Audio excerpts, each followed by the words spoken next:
விஜயை எளிதில் புறக்கணிக்க முடியாது, கடந்து போக முடியாது. 2 இலக்கத்தில் அவர் வாக்கு சதவீதத்தை பெறுவாருங்கிறதுல நான் தொடர்ந்து சொல்லிக்கிட்டு இருக்கேன். கருத்து கணிப்புகளை நம்புறவன் அல்ல நான். அதை முழுமையா புறக்கணிக்கணும்னு அவசியம் இல்லை. ஏதோ ஒரு மெசேஜ் அதை சொல்லும், அதை பார்த்துட்டு விட்டுறணும். அதை திமுகவுக்கு மாற்ற அதிமுக தான், அதிமுகவுக்கு மாற்ற திமுக தான் நான் தொடர்ந்து சொல்லிக்கிட்டு இருப்பேன். இப்பயும் நான் சொல்லுவேன். ஆனால் இந்த அதிமுக பலவீனப்பட்டிருக்குங்கிறதை நம்ம தேர்தல் முடிவுகள் ஆதாரத்தோட சொல்லிடுச்சு. நாடாளுமன்ற தேர்தல் முடிவு விஜய் களத்திற்கு வராத போதே சுமார் 10% வாக்குகளை இழந்த கட்சி அதிமுக. இப்ப விஜய் உள்ள வந்துட்ட பிறகு எல்லோருடைய கட்சி வாக்குகளையும் அவர் கவர போறாரு. அதிமுக வாக்குகளை கூடுதலாக பறிப்பாருங்கிறது என் கணிப்பு. எனக்கும் தலைவர் எம்ஜிஆர் தான், இங்க வாங்க நான் இருக்கிறேன், அவரெல்லாம் ஒரு தலைவரா அவர் கீழே இருக்கிறீங்கிற மாதிரி எல்லாம் மறைமுக வார்த்தைகளை போட்டு மதுரை மாநாட்டிலே பேசிட்டாரு.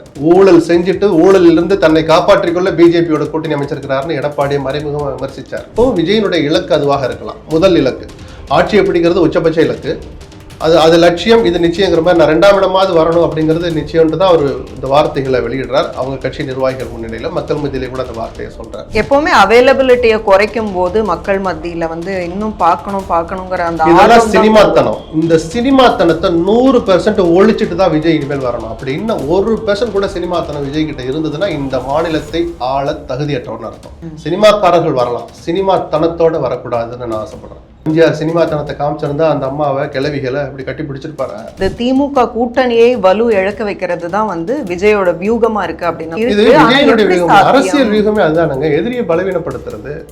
இப்போ விஜயும் அதிமுக சேர்ந்துடக்கூடாதுன்னு திமுக படாத பாடுபட்டு இருப்பாங்க. கும்பிடாத சாமி இருக்காது, அவங்க சில ஆட்களையும் தோண்டி விட்டுருப்பாங்க, சில ஏற்பாடுகளையும் பண்ணியிருப்பாங்க. அதே தான் விஜய் பண்ணுவாரு. திமுகவை பொறுத்த வரைக்கும் வாக்குச்சாவடி தோறும் பரப்புரை அப்படிங்கிறத இப்ப கையில எடுத்திருக்காங்க. சோஃபார் இவ்வளவு நாள் பரப்புரை சார்ந்து அமைதியா இருந்தவங்க. சோ இது எந்த அளவுக்கு ஒர்க் அவுட் ஆகும்? பரப்புரை சார்ந்து அமைதியா இல்ல தப்பான தகவல் நம்ம கவனிக்கிறதுனால நான் சொல்றேன். 2 வருஷம் ஆச்சு அவங்க தேர்தல் வேலையை தொடங்கி. பாராளுமன்ற தேர்தல் முடிஞ்சதுல இருந்து இன்னும் சொல்ல போனா குறிப்பா அந்த தேர்தலுக்காக ஏற்பாடுகள் ஒரு பக்கம், அது முடிந்த சில மாதங்கள்ல இருந்தே அவங்க இந்த பூத் ஏஜென்ட் கூட்டங்களை நடத்த ஆரம்பிச்சிட்டாங்க, பூத் கமிட்டிகளை அமைக்க ஆரம்பிச்சிட்டாங்க. அதெல்லாம் இப்ப எல்லாம் நீங்க யாரும் கண்டுக்கல, நான் கவனிச்சேன். அதுக்கப்புறம் ஒரு 6 மாதம் கழிச்சு அதிமுகவும் களத்தில் இறங்கினாங்க. அவங்களும் பூத் கமிட்டியெல்லாம் போட்டாங்க. அப்புறம் தான் BL1 BL2 அவங்க ரெடி பண்ண ஆரம்பித்தாங்க. அப்புறம் SAR வந்தது. எல்லாருக்கும் அதை பற்றின ஒரு பேசு பொருளாச்சு. எல்லாரும் அவங்கவுங்க முடிஞ்ச அவங்க சக்திக்கு ஏதோ ஏழைக்கேது எல்லோருன்ற மாதிரி அவங்க ஒரு 20 பேரில் ஒரு கமிட்டி போட்டால் ஒரு 2 பேர் இப்போ நம்ம ஊரில் அந்த 2 பேர் இருக்காங்க பாருன்னு. சின்ன கட்சிகள் கூட வாக்குச்சாவடிகளை மையப்படுத்தி அரசியலை செய்ய ஆரம்பிச்சு பல மாசம் ஆயிடுச்சு. அது புது விஷயம் அல்ல, அது ஆச்சரியமும் அல்ல.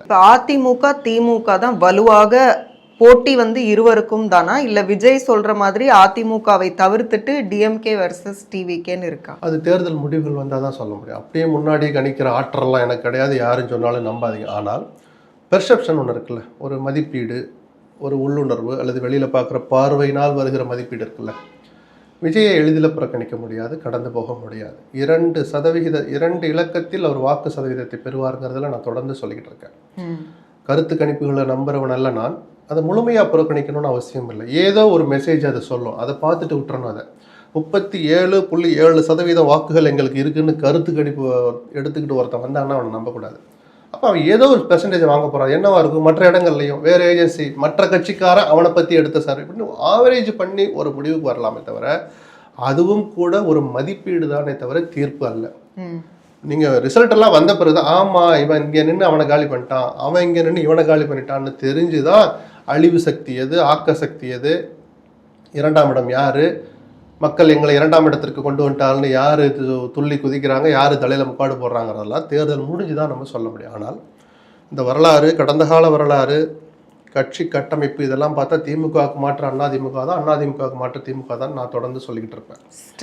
இப்பயும் நான் சொல்லுவேன். ஆனால் இந்த அதிமுக பலவீனப்பட்டிருக்குங்கிறதை நம்ம தேர்தல் முடிவுகள் ஆதாரத்தோட சொல்லிடுச்சு. நாடாளுமன்ற தேர்தல் முடிவு விஜய் களத்திற்கு வராத போதே சுமார் 10% வாக்குகளை இழந்த கட்சி அதிமுக, அல்லது அந்த அணின்னு கூட வச்சுப்போம் ஒரு பேச்சு. இப்ப விஜய் உள்ள வந்துட்ட பிறகு எல்லோருடைய கட்சி வாக்குகளையும் அவர் கவர போறார். அதிமுக வாக்குகளை கூடுதலாக பறிப்பாருங்கிறது என் கணிப்பு. ஏன்னா அவர் வெளிப்படையாவே தூண்டில் போட ஆரம்பிச்சிட்டார்.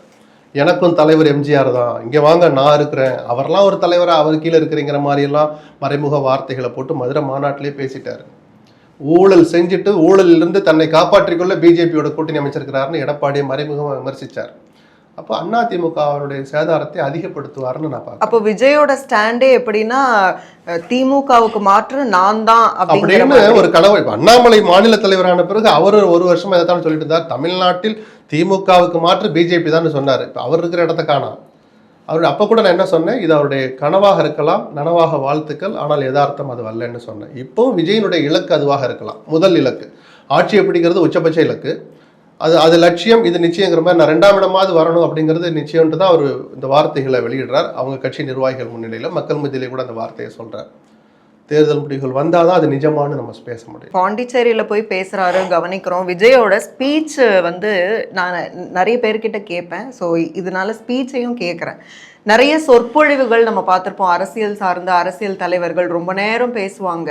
ஆனால் விஜய் வந்து ரொம்ப ஷார்ட்டாக தான் பேசுகிறாரு, 10 நிமிஷம் தான் பேசுகிறாரு. அப்படிங்கிறது அது விமர்சிக்கணுமா? இல்லை அப்படி இல்லை. ஒருத்தருக்கு ஒரு ஸ்டைல் இருக்கும்.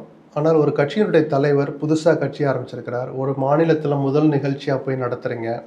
அங்கே மட்டும் இல்லை, 2வது மாநாடு நடந்த மதுரையிலேயே கூட ரொம்ப ஷார்ட்டாக தான், ஒரு 1/2 மணி நேரம் தான் பேசினார். அந்த மாநாட்டை, அந்த கூட்டத்தை நடத்துறதுக்கு உங்கள் கட்சிக்காரங்க எவ்வளோ கஷ்டப்படுவாங்க, நீங்கள் ஒயிட்லேயும் பிளாக்லேயும் எவ்வளோ பணத்தை அதில் செலவு பண்ணியிருப்பீங்க, எத்தனை பேருடைய மனித உழைப்பு இருக்குது, எவ்வளோ பேர் வேலைங்களை விட்டுட்டு அந்த கூட்டத்துக்கு வர்றான். சில பொண்ணுங்கள்லாம் பேசுகிற பேட்டியில் நம்மளும் பார்க்குறோம்ல, என்ன நடந்தாலும் சரி நாங்கள் பார்க்க, அப்படி பார்க்க வர்றவங்க வெயிலில் வர்றாங்களே உன்னை பார்க்க. நீங்கள் வேணால் கேரவன்லேயோ எங்கேயோ இருந்துட்டு டக்குன்னு மேடை ஏறலாம். அவன் குறைஞ்சது 5 மணி நேரம் வெயிலில் காத்திருந்து தான் அவங்கள பார்க்குறதுக்கு உட்காந்துருக்குறான். அதனால 1.5 மணி நேரம் ஒரு நீண்ட சொற்பொழிவை நிகழ்த்த வேண்டும். நீங்கள் 1/2 மணி நேரம் பேசினாலே அதில் 10 அபத்தம் இருக்குன்னு விமர்சனம் வருது. வரணுங்கிற நான் வந்தால் தான் விஜய் தன்னை திருத்திக்க முடியும், மாற்றிக்க முடியும். நம்ம ஏன் எல்லாருக்கும் தெரிஞ்ச விஷயத்த நம்ம ஏன் பேசுகிறோம், புதுச்சேரியில் தான் அதிமுக ஆட்சியை பிடித்தாமல் எல்லாருக்கும் நடந்த வரலாறு அது மாதிரி நானும் ஒருவேன்னு சொற்றொடரை வளர்த்துக்கிட்டே போயிருந்தால் அது ரெலவெண்ட்டாக இருக்கும். சொல்லிட்டு விட்டுட்டு வேறு சப்ஜெக்ட்டுக்கு போனால் ஏப்பா இதை சொல்கிறதுக்காப்பா நீ எங்கேருந்து இங்கே வந்தேன்னு நக்கல் தான் பண்ணுவாங்க. இந்த நக்கலும் நல்லது தான் விஜய்க்கு, வளருகிற எவருக்கும். அந்த நக்கல் வராமல் இனிமேல் எப்படி தடுக்கலாம் அப்படின்னு ஒரு ஹோம்ஒர்க் பண்ணுவார்னு நம்புகிறேன், பண்ணணும்னு எதிர்பார்க்குறேன். சரிங்களா? மற்றபடி அவர் இவ்வளோ நேரம் பேசணும், அந்த 10 நிமிஷங்கிறது ரொம்ப ரொம்ப ஷார்ட்டுங்கிறது சாதாரணமாக ஒரு ஆட்டோ டிரைவர், ரிக்ஷா டிரைவர் இவங்களே சொல்லுவாங்க, என்னப்பா வந்தா அம்பாட்டுக்கு போயிட்டா அப்படின்னு பேசுகிற அளவுக்கு இனிமேல் விஜய் நடந்துக்க கூடாது. ஒரு 1/2 மணி நேரம் பேசணும் தானே. உங்களை நீங்கள் உங்கள் ஸ்பீச் அப்படியே கேட்டு கொள்கைகளை மாற்றி நோட்ஸ் எடுத்துக்கிட்டு மக்கள் ஒன்றும் திருத்திக்க போகிறதில்ல. நீங்கள் ஒரு நடிகர், உங்களை பார்க்க வரலாம். 1/2 மணி நேரம் நின்னீங்கன்னா 1/2 hour பார்ப்பான். 10 நிமிஷம் பேசிட்டு உள்ளே ஓடிட்டீங்கன்னா அதுக்காகவாவது ஒரு 1/2 மணி நேரம் மேடையில் நில்லுங்க, எந்திரிச்சு நில்லுங்க. மேடையில் 1 மணி நேரம் உட்காந்துருப்பாரு, எந்திரிச்சு நிற்கிறதாவது ஒரு 1 மணி நேரம் நிற்க, 1/2 மணி நேரம் நிற்க வேண்டாமா? எப்பவுமே அவைலபிலிட்டியை குறைக்கும் போது மக்கள் மத்தியில் வந்து இன்னும் பார்க்கணுங்கிற அந்த இதெல்லாம் சினிமாத்தனம். இந்த சினிமாத்தனத்தை 100% ஒழிச்சிட்டு தான் விஜய் இனிமேல் வரணும். அப்படி இன்னும் 1% கூட சினிமாத்தனம் விஜய் கிட்ட இருந்ததுன்னா இந்த மாநிலத்தை ஆள தகுதியற்றவர்னு அர்த்தம். சினிமாக்காரர்கள் வரலாம், சினிமாத்தனத்தோட வரக்கூடாதுன்னு நான் ஆசைப்படுறேன். சரிதானா? எம்ஜிஆர் சினிமாத்தனத்தை காமிச்சிருந்தா அந்த அம்மாவை கிளவிகளை அப்படி கட்டி பிடிச்சிருப்பாரு, தள்ளி நில்லு. அன்னைக்கு பவுன்சர்கள் இல்லை, அவருக்குன்னு அந்த சண்டை பயிற்சியாளர்கள்லாம் எம்ஜிஆர் சுற்றி 10 பேர் இருந்தாங்க. யாராவது ஒருத்தர் வந்து ஒரு லேடியை தள்ளி விட்டுருப்பாங்களா? அந்த காலத்தில் தள்ளி விட்டான். எங்கே தெரியுமா? எம்ஜிஆர் கிட்ட தள்ளி வச்சு நல்லா நின்னுக்கமா, கட்டி பிடிக்கிறாரு, கொஞ்சம் கிட்ட போமா, தொட்டுக்கமா, கண்ணத்தை தொடுமான்னு அப்படிதான் பண்ணாங்களே அந்த பாதுகாவலர்கள். உங்களை மாதிரி கிரீஸை தடவிக்கிட்டோ தடவாமலோ தூக்கி போடல, எட்டி மிதிக்கல. இதை முதல்ல விஜய் உணரணும். சினிமாத்தனத்தை சுத்தமாக அவர் ஒழிச்சிட்டு வெளியில் வராத வரைக்கும் இந்த மாநிலத்தை ஆள அவர் மட்டுமல்ல, அவரை போன்ற எவர் ஒருவருக்கும் வாய்ப்பு வரக்கூடாதுன்னு நான் விரும்புகிறேன்.